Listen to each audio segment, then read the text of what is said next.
Hello students, welcome all of you in the maths class once again. आज हम start करने जा रहे हैं एक्सरसाइज 9.1। और इससे पहले हमने लास्ट वीडियो में इस चैप्टर के इंट्रोडक्शन को बहुत अच्छी तरह समझ लिया था। और मैं समझता हूँ अगर किसी स्टूडेंट का वो वीडियो मिस हो गई है, वो उसने नहीं देखी है, तो डिस्क्रिप्शन बॉक्स में जाकर के उस वीडियो का लिंक देख लें और वहां से उस वीडियो को समझें कि यहाँ पर रेशनल नंबर्स होता क्या है। हम जो चैप्टर कर रहे हैं उस चैप्टर का नाम है रेशनल नंबर्स। हमें रेशनल नंबर के बारे में समझना है बहुत अच्छी तरह से। मैं आपको बहुत ही शॉर्ट में समझा रहा हूं। अगर कोई भी नंबर p अपॉन क्यू की फॉर्म में होता है, यहाँ पर क्यू जीरो नहीं होता, तो वो नंबर रेशनल नंबर्स होता है। अब हम समझते हैं, हमारे पास यहाँ पर एक्सरसाइज स्टार्ट करने से पहले हम एक छोटी सी बात को और अच्छी तरह से क्लियर कर लेते हैं। मैं सबसे पहले आपको बताना चाहता हूं कि जो रेशनल नंबर है वो सभी नंबर लाइंस पर होते हैं। और नंबर लाइन क्या होती है, यह हमें बहुत अच्छी तरह से क्लियर है। एक हम लाइन ड्रॉ कर सकते हैं और उसके मिडिल में हम जीरो रख सकते हैं। जीरो के राइट हैंड साइड पर जो नंबर्स होते हैं वो सारे पॉजिटिव नंबर्स होते हैं। ये हम सबको बहुत ही क्लियर है।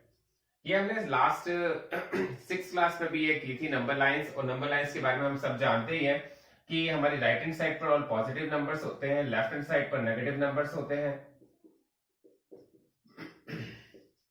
तो हमने देखा है नंबर लाइन बन गई है। अब यहाँ पर कोई भी नंबर्स ले सकते हैं हम, जैसे सपोज 0 या 1। इन नंबर्स के बीच में कितने रेशनल नंबर्स हो सकते हैं? इन दोनों नंबर्स के बीच में हमारे पास इनफाइनाइट नंबर ऑफ नंबर्स हो सकते हैं, infinite number of rational numbers हो सकते हैं। ये बात हमें बहुत अच्छी तरह से क्लियर हो जानी चाहिए। आप कोई भी नंबर ले लीजिए, अगर मैं -2 और -3 की बात करूं तो इसके बीच में कितने नंबर हो सकते हैं? इनफाइनाइट, मतलब जिसको हम काउंट नहीं कर सकते। तो मैंने यहाँ पर एक नोट लिखा हुआ है, इस नोट को आप सबको अपनी नोटबुक पर नोट करना है कि there are infinite numbers between two rational numbers.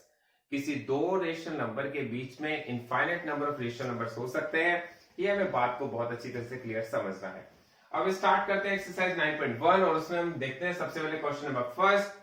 Question number first में आपसे कहा गया है find 5 rational numbers between -1 and 0। जो मैंने अभी आपको बताया था कि 0 और -1 के बीच में कितने नंबर्स हो सकते हैं? इनफाइनाइट। इनफाइनाइट का मतलब है जिसको हम काउंट नहीं कर सकते। तो आपसे कहा गया कोई भी आप 5 नंबर्स बता दीजिए। अब देखिए इस क्वेश्चन को कैसे करेंगे। सबसे पहले एक बात बहुत अच्छी तरह से हम समझ लेंगे कि हमें हमारे से पूछे गए 5 नंबर्स बताने के लिए। तो हम यहां पर करेंगे वी हैव 5 + 1। ये इसकी एक ट्रिक है। अगर आपसे 5 नंबर पूछे जाए तो आप 6 का मल्टीप्लाई करेंगे, और अगर 6 नंबर पूछे जाए तो 7 का मल्टीप्लाई करेंगे। आपसे पूछा गया 5 नंबर्स बताइए, तो हमने 5 + 1 क्या किया? 6। अब आपको क्या करना है, आपके पास दो नंबर दिए गए -1 और दूसरा नंबर दिया गया 0। अब देखिए नंबर्स रेशनल नंबर्स नहीं है, आप यही कहेंगे। क्यों? क्योंकि इसमें p अपॉन क्यू की फॉर्म में नहीं है। तो हम एक काम कर लेते हैं, इसके अपॉन में 1 लगा देते हैं। तो ये रेशनल नंबर्स है। और मैंने आपको जब इंट्रोडक्शन करवाया था मैंने कहा था कि कोई भी नंबर अगर p अपॉन क्यू की फॉर्म में नहीं हो तो आप अपॉन में 1 रख देंगे तो वो रेशनल नंबर बन जाता है। और ये सभी रेशनल नंबर्स ही होते हैं। जो -1 है, 0 है, ये सभी रेशनल नंबर्स होते हैं। हमें करना क्या है, -1/1 में मल्टीप्लाई करना है 6/6 का, और 0/1 में भी मल्टीप्लाई करना है 6/6 का। तो यहां पर जब हम मल्टीप्लाई करते हैं तो हमें देखते हैं हमें क्या मिलता है। 6 का मल्टीप्लाई -1 से करेंगे तो आएगा -6, और 6 का मल्टीप्लाई 1 से करेंगे तो 6 1 6। इसी तरह से 6 का मल्टीप्लाई 0 से करेंगे तो आएगा 0, 6 का मल्टीप्लाई 1 से करेंगे तो आएगा 6। आप देखेंगे यहां पर हमारे पास जो नंबर्स आए हैं -6/6 और 0/6, इसके बीच में बहुत सारे नंबर्स हैं जो हमारे इन दोनों नंबर्स के बीच में आ रहे होंगे। वो नंबर्स कौन कौन से हो सकते हैं? वो नंबर्स हो सकते हैं, तो हम यहां पे लिख सकते हैं 5 रेशनल नंबर्स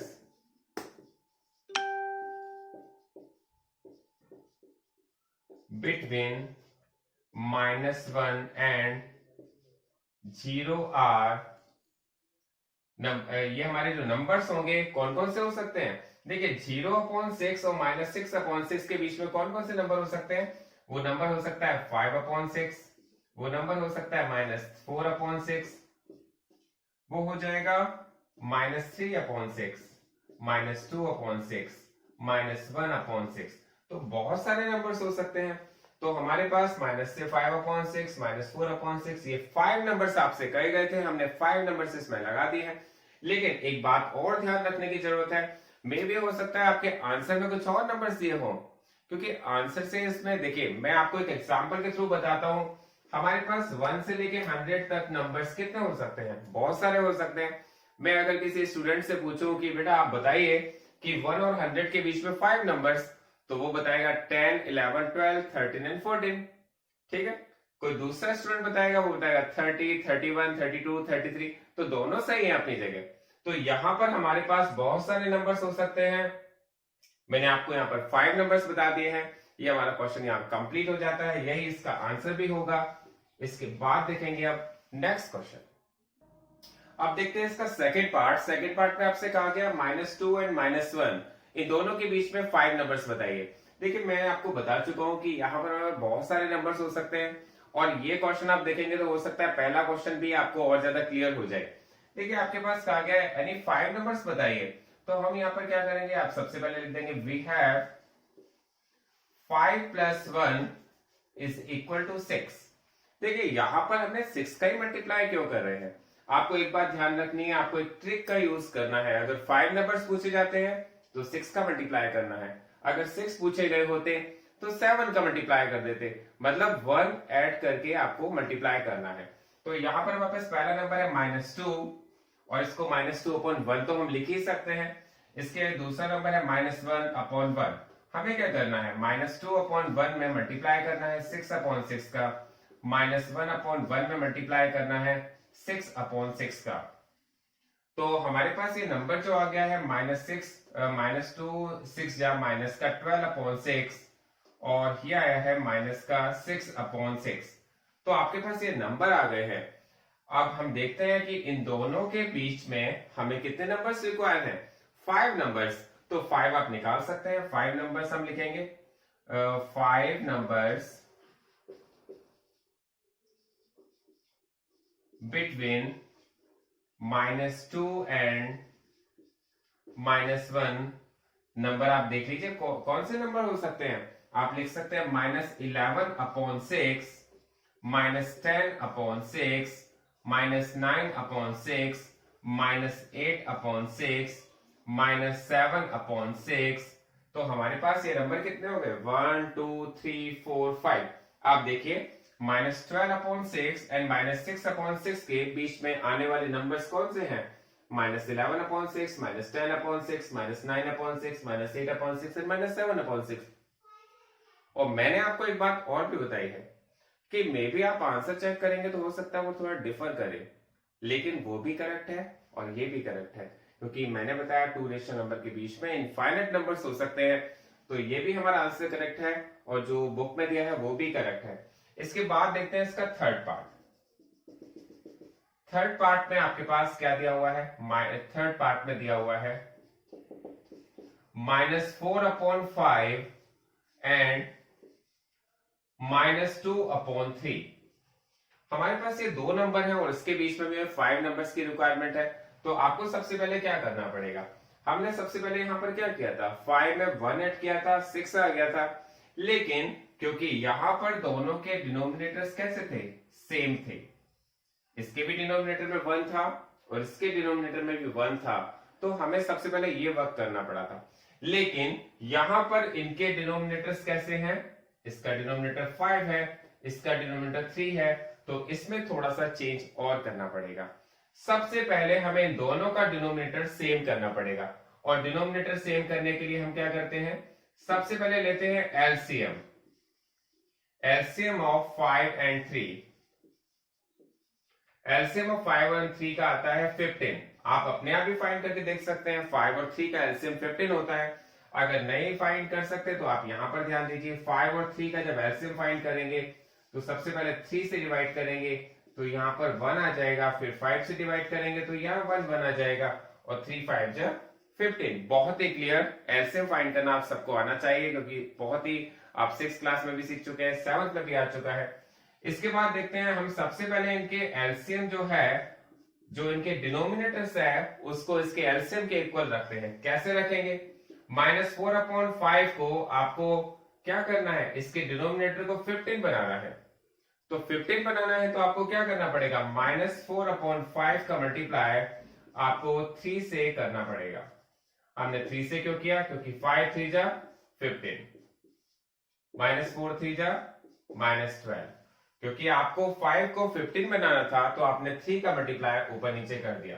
फिर आपको क्या करना पड़ेगा, -2/3 को भी 15 बनाना है इसके डिनोमिनेटर को, तो -2/3 का मल्टीप्लाई आपने 5 में मल्टीप्लाई कर दिया है।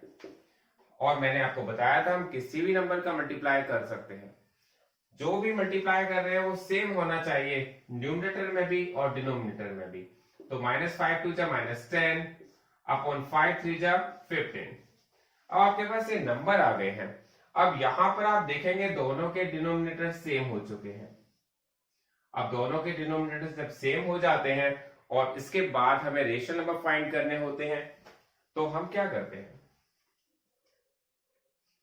अब देखते हैं। सबसे पहले वही जो हमने वर्क किया था, 5 + 1 = 6। हमने क्या किया था, 5 नंबर्स रिक्वायर्ड थे तो 5 + 1 करके 6 का मल्टीप्लाई न्यूमरेटर एंड डिनोमिनेटर में कर दिया था। वही हम यहां पर कर रहे हैं, -12/15 एंड -10/15। यहां पर आप क्या करेंगे, -12/15 का मल्टीप्लाई आप 6 से करेंगे और यहां पर -10/15 का मल्टीप्लाई 6 से करेंगे। देखिए ये जो मल्टीप्लाई करते हैं हम 6 से, वो तभी करते हैं जब डिनोमिनेटर्स इनके सेम होते हैं। डिनोमिनेटर्स अगर डिफरेंट होते हैं तो पहला काम हमारा होता है उन डिनोमिनेटर्स को सेम करना। ये बहुत ही इंपॉर्टेंट है, बहुत ही क्लियर हो जाना चाहिए आप सबको। अब देखते हैं 12 6 जा कितना होता है, -72 आ जाएगा। 12 6 जा 72 होते हैं। 15 6 जा 90, 10 6 जा 60, -60 आ जाएगा। 15 6 जा 90। अब आपके पास ये नंबर आ गए हैं -72/90 और -60/90। इनके बीच में 5 नंबर्स कौन कौन सी होंगे,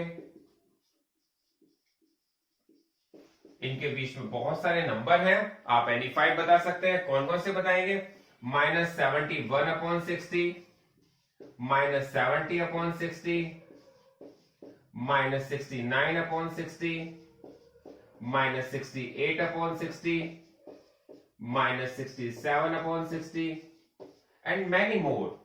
आप ऐसा बता सकते हैं, बहुत सारे नंबर हैं जो हम इसके बीच में बता सकते हैं।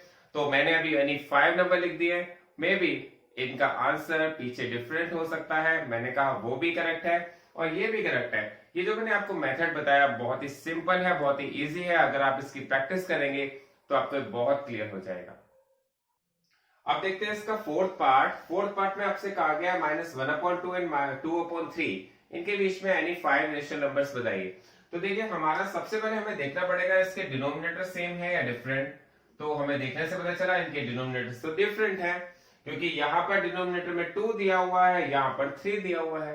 तो सबसे पहला काम हमारा मल्टीप्लाई करना नहीं है, सबसे पहला हमारा काम है इनका एलसीएम लेना। सबसे पहले देखेंगे एलसीएम क्या आता है, एलसीएम ऑफ 2 एंड 3। और देखिए इसको फाइंड करने की हमें जरूरत नहीं होनी चाहिए, 2 और 3 का एलसीएम 6 होता है, इसमें कोई डाउट नहीं होना चाहिए, क्योंकि छोटे छोटे जो एलसीएम होते हैं वो हम ओरली फाइंड कर लेते हैं। तो इसका एलसीएम तो 6 है। तो हमें क्या करना पड़ेगा, सबसे पहला काम इनके डिनोमिनेटर्स को सेम बनाना पड़ेगा। अब इनके डिनोमिनेटर्स को सेम कैसे बनाएंगे, क्योंकि इसका 2 डिनोमिनेटर है, इसका 3 है, तो दोनों को सेम बनाने के लिए दोनों को क्या बनाना पड़ेगा, 6। तो 6 बनाने के लिए हमें क्या करना पड़ेगा, इसका मल्टीप्लाई 3 से करना पड़ेगा। 3 1 जा 3 एंड 3 2 जा 6। और दूसरा नंबर क्या है, 2/3। 2/3 को हमें 6 बनाने के लिए क्या करना पड़ेगा, 2 से मल्टीप्लाई करना पड़ेगा। और 2 से मल्टीप्लाई करके 2 2 जा 4 एंड 3 2 जा 6, ये आ जाता है। अब देखते हैं हमारे पास हमें आगे करना क्या है, हम इसके बाद करेंगे। We have 5 + 1 = 6। 5 में 1 ऐड करेंगे तो आएगा 6, और 5 में 1 ऐड करने के बाद 6 आ जाएगा। फिर हमें इनका मल्टीप्लाई 6 से करना है। -3/6 का मल्टीप्लाई हमें किससे करना पड़ेगा, -3/6 का मल्टीप्लाई हमें करना पड़ेगा 6 से, न्यूमरेटर में भी और डिनोमिनेटर में भी। 6 3 हो जाता है -18/36, और इसके बाद हमें करना है 4/6 का मल्टीप्लाई 6/6 से, और मल्टीप्लाई करने पर 6 4 जा 24 आ गया एंड 6 6 जा 36 आ गया। अब आपके पास ये जो दो नंबर आ गए हैं, इनके बीच में एनी 5 रेशनल नंबर्स आपको लिखने हैं। एनी 5, कोई ऐसा नहीं है कि आपको स्टार्टिंग वाले लिखने हैं लास्ट वाले लिखने हैं। तो एनी 5 का मतलब कोई भी लिख सकते हैं, वो आपके ऊपर है। कोई स्टूडेंट कोई नंबर लिखेगा, कोई दूसरा स्टूडेंट कोई और नंबर लिखेगा, तो दोनों के आंसर करेक्ट हो सकते हैं। तो हम कहेंगे 5 नंबर्स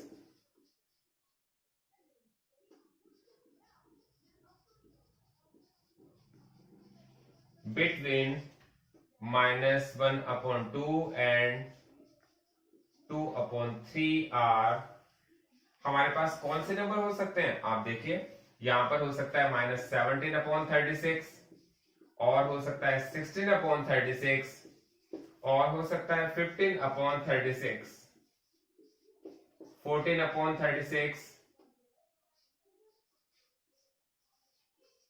-13/36।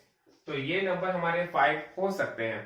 तो ये क्वेश्चन आपको बहुत अच्छी तरह क्लियर होना चाहिए। पहले हमने इसका एलसीएम लिया है, एलसीएम लेने के बाद यहाँ पर हमने 5 + 1 जो मैंने आपको बताया है, ट्रिक है ये हमारी, कि जब भी आपसे 5 रेशियो नंबर पूछे जाते हैं तो आप उसमें 1 ऐड करके मल्टीप्लाई करते हैं, तो आपके पास जो नंबर्स आते हैं उनके बीच में से आप एनी 5 नंबर्स लिख सकते हैं। तो ये इसका आंसर होगा। बहुत ध्यान से आपको इस क्वेश्चन को करना है। Thanks for watching this video.